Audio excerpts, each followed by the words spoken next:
How does rice grow? Rice is a grain. It looks like grass when it's fully grown. Most of the rice we eat in the UK comes from India, Thailand, Cambodia, Vietnam, Pakistan and Italy. People in these countries have grown rice for thousands of years, but actually you can grow rice in most places as long as the plants aren't exposed to the cold.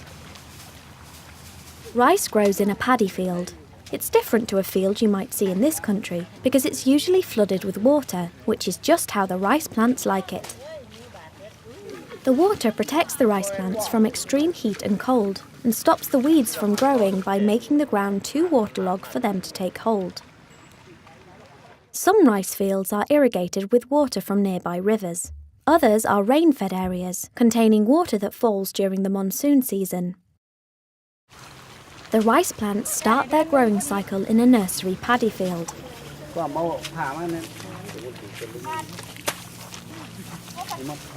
After 1 month, the seedling plants are put into small bunches and transplanted to a larger field to allow them to grow to their full size. The ground in the larger paddy field is prepared for the seedling rice plants by ploughing. They use oxen to pull the plough through the waterlogged field. The small bunches of rice seedlings are then planted in the main field by hand. The seedlings are given plenty of space in the ground because the rice plants will grow to be around 1 metre tall.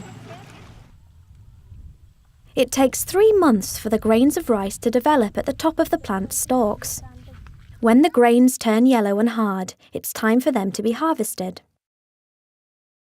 In this field, the rice has to be harvested by hand, so during the harvest, the paddy field is drained to make it easier for the workers. The farmers harvest the rice by cutting the stalks with a sickle. Next, they separate the grain from the stalks by threshing it. This is usually done by hand. In some places, the rice is spread out, like this, and the heat of the sunshine dries it out. But often, the rice is stored in large silos, and using dryers, they heat up the air to dry out the rice. Once the rice is dry, the rice grain is separated from the outer husk using this machine. Now it's ready to be placed into these 1-ton bags and transported to rice mills in Europe.